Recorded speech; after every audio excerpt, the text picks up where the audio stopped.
Bonjour à toutes et à tous et bienvenue à tous les supporters du Real Madrid et fans de football en général, j'espère que tout le monde va bien. Aujourd'hui, petite vidéo simplement pour donner mon avis à propos du fait que le Real Madrid aimerait mettre sur la table de Carlo Ancelotti une prolongation de contrat de 1 an ou 2 ans, qui pourrait peut-être intervenir en même temps qu'une non-proposition finalement du Brésil pour qu'il puisse aller être le sélectionneur du Brésil comme de base c'était pressenti depuis maintenant quasiment 1 an, parce que le Brésil se tâte à garder l'entraîneur actuel de Fluminense qui vient de remporter la Copa Libertadores avec Marcelo notamment, et qui du coup sur l'intérim pour l'instant, vu qu'il n'y a pas de sélectionneur au Brésil, il fait les doubles casquettes. Donc si Ancelotti ne devient pas sélectionneur du Brésil, il se peut que du coup il restera dans l'idée de rester au Real Madrid. Carlo Ancelotti qui déjà fait sa 5e année en tant qu'entraîneur du Real Madrid, c'est déjà très rare qu'un entraîneur se voit proposer un deuxième mandat après un premier qui était quand même plein de succès, il est vrai, avec la Décima, une Copa del Rey, même si après derrière il a fait une saison blanche, bon, mis à part le mondial des clubs et la Super Coupe d'Europe, mais globalement Carlo Ancelotti qui a eu de la chance d'avoir un deuxième mandat, à part Zidane et lui, c'est très rare dans l'histoire du Real Madrid, voire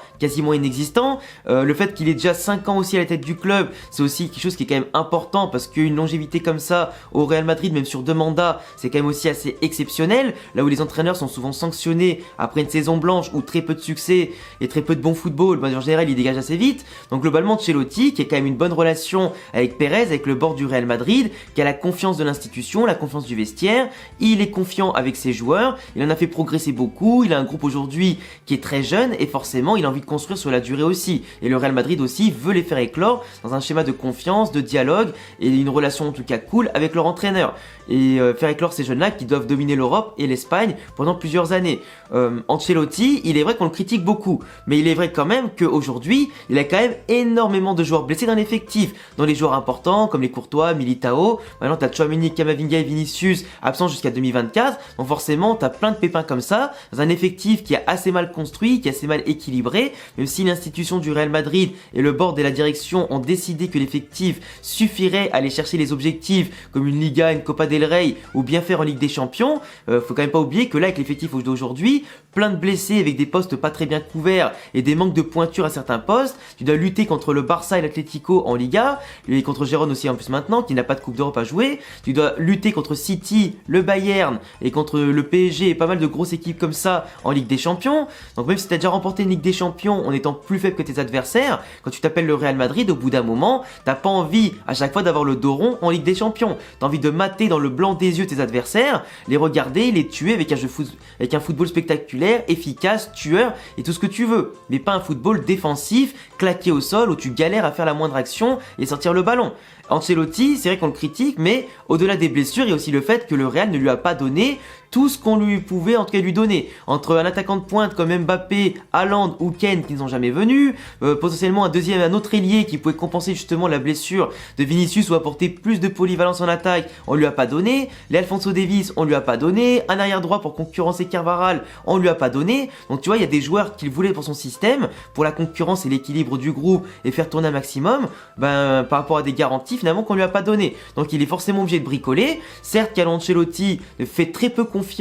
aux jeunes du Castilla, fait très peu confiance à beaucoup de joueurs de l'effectif, c'est un peu comme Zidane, il est très conservateur, même s'il y a 5 changements, il va toujours les faire à la 70e minute, même s'il y a 5 changements, il fera toujours confiance aux 11, 12, 13, 14 mêmes joueurs de l'effectif sur plus de 23 joueurs, donc au bout d'un moment, c'est vrai que Ancelotti, même s'il a beaucoup de limites aussi dans la gestion, parce que même s'il a la confiance des jeunes, qu'il les fait progresser, qu'il a le bon discours avec les plus vieux et expérimentés du vestiaire, il a sa limite quand même en laissant trop de joueurs de côté, on a une concurrence qui est un peu malsaine dans l'effectif, des comportements des fois avec des jugements un peu injustes, et forcément ça peut freiner beaucoup de joueurs sur la durée. Mais ça après c'est le cas de n'importe quel entraîneur. Un entraîneur doit faire des choix, il est pas là pour être copain avec tout le monde, lui ce qu'il veut c'est la gagne. Même si la gagne c'est le plus important, 3 points ça reste 3 points, un trophée ça reste un trophée, mais la manière au bout d'un moment c'est important. Quand t'es le Real Madrid, tu peux pas te permettre d'avoir un football aussi balbutiant, aussi mauvais que on peut voir en ce moment. Même si le 4-4-2 losange commence à prendre forme avec des joueurs comme Rodrigo Vinicius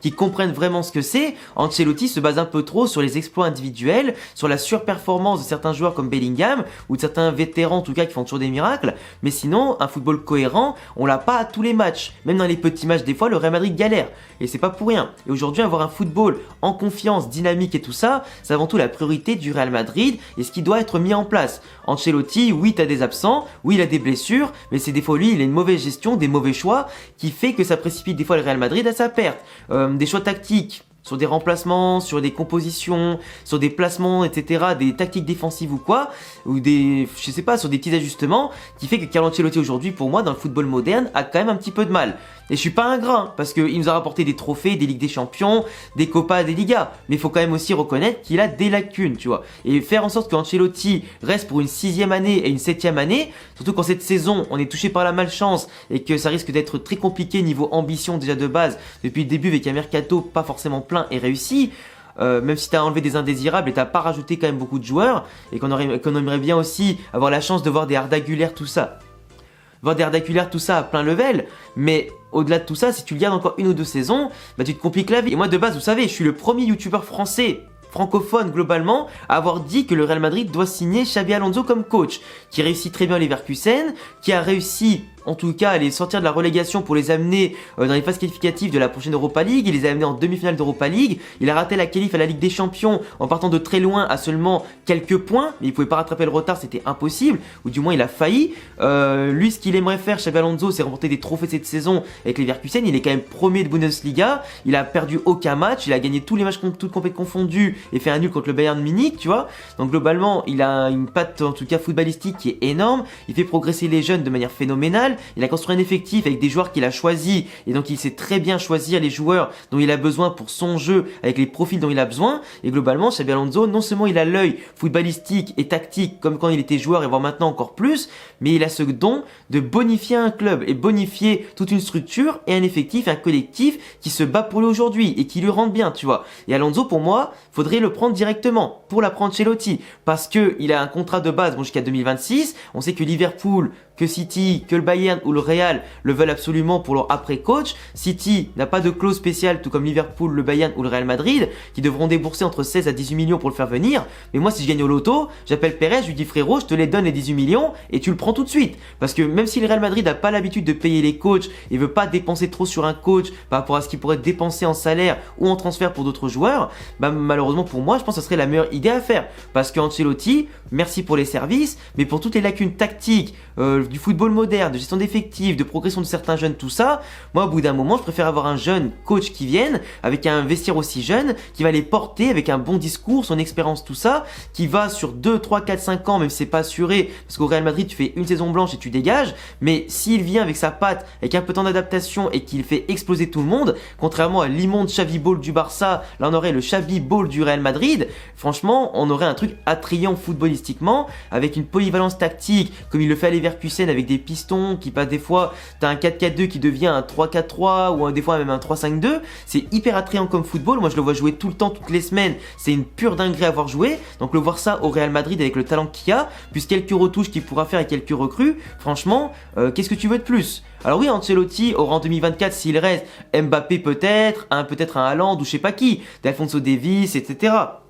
Pas de problème. Donc il aura les joueurs qu'il faut, peut-être que d'ici là les blessures seront envolées, il aura toutes les armes qu'il faut pour lutter sur tous les tableaux et remporter les objectifs. Donc gommer pourquoi pas cette image de football un petit peu balbutiant et pas ouf, et du coup on aura peut-être pas besoin de Xabi Alonso. Mais aujourd'hui, faut se miser que sur des si et des si et des si, et moi je suis pas trop d'accord. Mettre un entraîneur qui soit jeune avec un groupe jeune pour les faire exploser sur la durée, pour moi, ce serait quand même la meilleure chose à faire. Repartir sur du neuf avec un beau football, ne pas attendre 2026, parce que si Xabi Alonso attend 2026, parce que lui de base il aimerait aussi faire une saison de plus, voir les trophées qu'il pourrait gagner et jouer la Ligue des Champions avec le Bayer Leverkusen, comme ça il les aura fait en termes de cycle, sortir de la relégation et amener en Ligue des Champions, ce qui est très bien pour le club en tout cas, et voir ce qu'il peut faire, même si je suis persuadé que cette année il peut faire le doublé Europa League, Bundesliga, et ce serait magnifique que ce soit lui qui perce en tout cas le record du Bayern Munich de victoires d'affilée en Bundesliga. Ça serait même magnifique. Mais si entre temps t'as d'autres clubs qui sautent dessus et qui le récupèrent, bah t'es marron frérot, t'es marron. Comment tu fais après derrière? Et globalement, le rater aujourd'hui, ça serait extrêmement dommage, parce que le Real Madrid derrière, si imaginons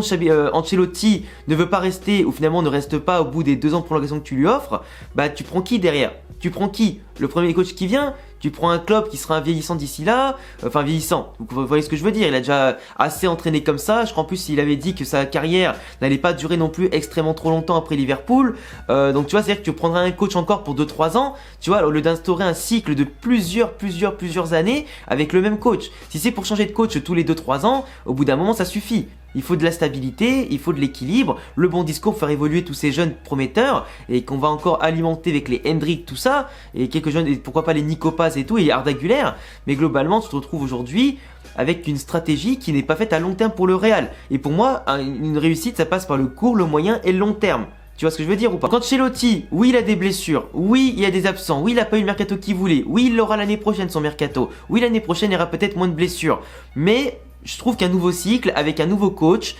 avec un meilleur football, ce serait pour moi la meilleure solution pour le Real Madrid de briller définitivement et de plus jamais baisser l'échine devant des City, devant des Bayern et tout ce. Je suis pas du tout ingrat, moi s'il reste, tant mieux, mais si on a Xabi Alonso, je dis que c'est encore 1000 fois mieux, tu vois. Bref les amis, vous me direz en commentaire ce que vous pensez de mon analyse, de ma vidéo, de ce que propose le Real Madrid, en tout cas à Ancelotti. N'hésitez pas à vous abonner, cocher la cloche et mettre un petit pouce bleu si vous aimez mes vidéos et le Real Madrid. Venez me follow sur Insta et Twitter, à tous les liens en description, et à bientôt les gars pour prochaine vidéo. Ciao.